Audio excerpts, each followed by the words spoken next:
Oh, but Kevin, the unemployment rate is so high, the housing market's gonna crash, and the stocks are gonna crash, everything's gonna be a disaster. Hey everyone, me Kevin here. In this video, I'm going to break down the complete speech of Federal Reserve Chairman Jerome Powell and give you all of the bottom lines from what he just released this morning on October 6th. This will give us some insights into sort of what has happened in the economy, but more importantly, some of his updated expectations going forward. This comes after Charles Evans gave us his perspectives and update yesterday from the Federal Reserve. Today's update is from Jerome Powell, the dude with the money printer. Brr. Okay, well, in the meantime, remember that this video is sponsored by Webull. Remember, if you deposit just $100 with this beautiful stock trading platform, you will get yourself 2 free stocks worth up to $1,600. And then you can look at these beautiful candlesticks because after all, they do nothing but go up.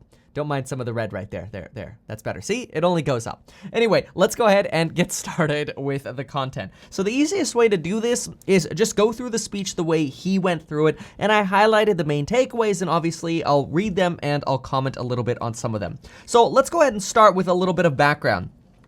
Jerome Powell says that we were on our 128th month of an expansion when COVID hit. And that is the longest expansion we've ever historically had. This to me is something that's actually something that I like to use as a sort of a mental note going forward.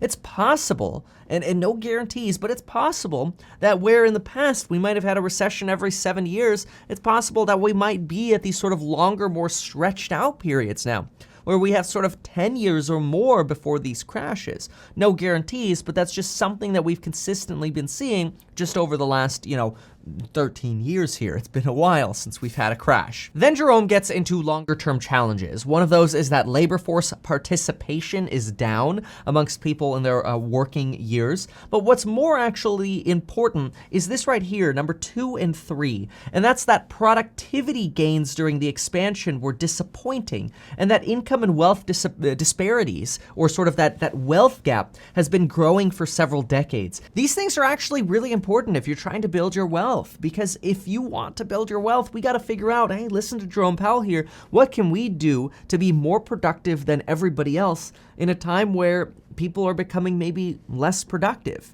We had this great boost in productivity when we all started getting iPads and iPhones, but now everybody's got one. So now it's a matter of what can we do to have a better skill than somebody else or provide more value than somebody else to help increase our income so we can get onto the wealth building phase rather than be left behind. And remember, wealth disparity, the biggest thing that causes this is not being invested. Investing in stocks and real estate. That's where you want to be.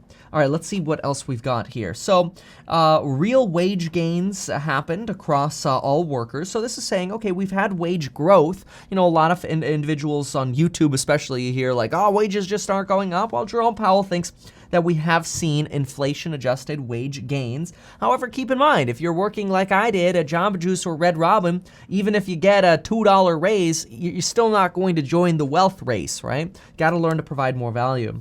Also, an interesting note here, Jerome Powell says, prior to the pandemic, there was no economy-threatening asset bubble to pop, and there was no unsustainable boom to bust. Basically, Jerome Powell thinks the run-up that we had in the last 10 years was actually sustainable. He says that while some business leverage was a little bit elevated, household leverage was actually moderate. So household debt levels were moderate and maybe more normal. But instead, COVID came and created this sort of COVID recession that he likens to a natural disaster rather than anything that's sort of an economic imbalance or a financial imbalance. All right, let's see what else we've got here. So then he talks about how the Federal Reserve's goals were to provide stability, to limit long-term damage, and sustain the economy. We saw real GDP fall substantially during the COVID crisis in the second quarter. He also mentioned that the CARES Act was the largest and most innovative fiscal response to an economic crisis since the Great Depression. He says that goods consumption, so people buying crap, is now above pre-pandemic levels. That's actually good. If you're investing stocks, that's what you want to hear. You're buying Apple, that's what you want to hear, right? That goods consumption is up. However, services remains low. Services remaining low actually potentially creates a little bit of an opportunity, in my opinion. Think about this. You got companies like one of my favorites, Redfin, is obviously a service-based industry. You have less volume happening at companies like Zillow and Redfin because less people are selling homes, and yeah, services are weaker right now. Now, home prices are going up, but unfortunately, that means Redfin and Zillow stocks are going to lag a little bit, which maybe does that create a buying opportunity to get in on Redfin and Zillow? I personally think so, and I've increased my position in Redfin and Zillow. In fact, you can always see what my sort of diversity of portfolio is by going to metkevin.com/1337V11. So that's 1337V11, metkevin.com/1337V11. Okay, then he mentions that overall the economy has actually been a little bit more upbeat, or individuals and households have been more upbeat. 77% of individuals describing their positions as doing okay or living comfortably, as opposed to previous times where most people were very concerned. The PPP helped forestall an expected wave of bankruptcies, although keep in mind, we've got 100,000 small businesses, almost 100,000 small businesses, that have permanently closed down in this pandemic, which is one of the reasons I've been a big proponent of buying into Etsy stock, mostly because I think a lot of those small businesses, they might close down their physical locations and their shops, but it wouldn't surprise me to see a lot of those crafts companies move online to websites like Etsy, which is a little bit insulated from the competition you ordinarily see at companies like Amazon or eBay, which eBay's a little bit more of that Craigslist style, Amazon's a little bit more of that regular goods website, but when it comes to crafts and gifts, I think Etsy has a very sort of rigid moat. Okay, taken together, fiscal and monetary policy have so far supported a strong but incomplete recovery. But they have muted the typical recessionary dynamics that occur. In a typical recession, there is a downward spiral of where layoffs lead to lower demand and subsequent additional layoffs. So basically, you lay off a bunch of people, then you get lower demand, and then you lay off more people. That's sort of that downward spiral that you usually see. But the CARES Act, Jerome Powell says, has mostly helped to avert a lot of that downward spiral, which is good. However, he does note, look, we still have a risk. It looks like the unemployment rate is 7.9%, but according to Jerome Powell's calculation, when you make the proper adjustments because of what Jerome Powell says, mistaken characteristics of job status, you actually really have more of an 11% unemployment rate, which I constantly get folks, especially on YouTube, mention, oh, but Kevin, the unemployment rate is so high, the housing market's gonna crash, and the stocks are gonna crash, everything's gonna be a disaster. I constantly hear that. But Jerome Powell actually helps us dive into this because I have always said on this channel that I believe you've kind of got this, when you zoom into the unemployment rate, you actually see that there are a lot of people doing way better than before. Tech, the stay-at-home workers, or people who can work from home, nurses, doctors, essential workers. These are people who have been able to benefit during this time. And I'm not trying to say that in terms of like, oh, we should be happy that people benefited during a pandemic. But that's just the reality. And people who have been getting screwed are retail, hospitality, restaurants, travel, right? That sector's been getting destroyed. And Jerome Powell gives us some clarity on this. He says, the burdens of the downturn have not been evenly shared. The initial job losses fell most heavily on low-wage workers. Folks, low-wage workers aren't the people buying real estate, right? In services industries facing the public, job categories in which minorities and women are overrepresented. And that's terrible. They say that people making under $40,000 a year and women and minorities are the ones who got spanked during this pandemic. And it's horrible because those are the people who need the most help.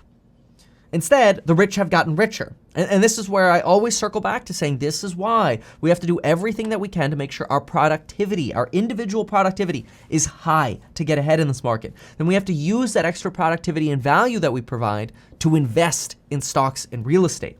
Of course, the market's going to crash again at some point. But, when you look over a 30, 40-year horizon, any kind of little bump tends to average itself out. In August, unemployment of those in the bottom quartile of wage distribution was still 21% at February levels, while everyone else, it was only 4% lower. So there you go. Jerome Powell just zoomed in. He just zoomed in to the 7.9% official unemployment rate we have, and he said that everyone else's employment rates are actually only 4% lower, but it's actually the poorest people whose unemployment is 21% lower. So why is it that housing prices are still going up and being sustained? Why is the stock market still going up? Because the people with money aren't the ones getting spanked. It's not fair, but it is what it is. Furthermore, then he mentions, so he talks a little bit about the road ahead. Geez, that's the title of this line here. So he mentions the recovery has progressed more quickly than generally expected, says that there is a risk that rapid initial gains will slow down. So this crazy like V or initial part of the V that we've seen will slow down, especially as COVID continues to, well, be COVID. And so we do face this significant limit on economic activity because COVID cases might rise again. Basically, he's talking about the second wave here. And that if we see a second wave, then weakness may feed upon weakness. That's kind of like things slow down, people lose their jobs. Because people lose their jobs, then they spend less money, and then we have even more slowness. So we have to be very, very cognizant of what's going on with the pandemic. And it's not helpful that in Europe, we're basically seeing a panic again of a second wave. Furthermore, Jerome Powell goes on to say that too little support would lead to a weak economy or weak recovery, creating unnecessary hardships for households and businesses, though realistically, these hardships are going to again fall on the lower wage workers. Over time, household bankruptcies and business bankruptcies would rise, harming productivity of the productivity capacity of our economy. So this is why it's so nice too to do whatever you can. Look, if it means learning how to code, if it means becoming a real estate agent or becoming a lender, these are hot businesses right now. If it means getting a 360 camera so you could do 360 scans for real estate agents, even if you have to work for 2 months for free, just getting people hooked on how great of a service person you are, then do it. Like that's how you're going to help boost your wealth. By contrast, and this is really where Jerome Powell is just slamming Congress, the risks of overdoing it, the risks of providing too much stimulus are smaller right now. Even if policy actions ultimately prove to be greater than needed, they will not go to waste. This is something actually that we've seen Donald Trump say as well, that, hey, even if we go with a bigger package, it all goes back to the American people. There has been a decline in estimates of potential longer run growth rates for the economy and general level of interest rates. This is huge. This is huge right here. This is Jerome Powell saying again, like, don't look at the 70s and 80s when we had 13, 12% interest rates and inflation was 12 or 13%.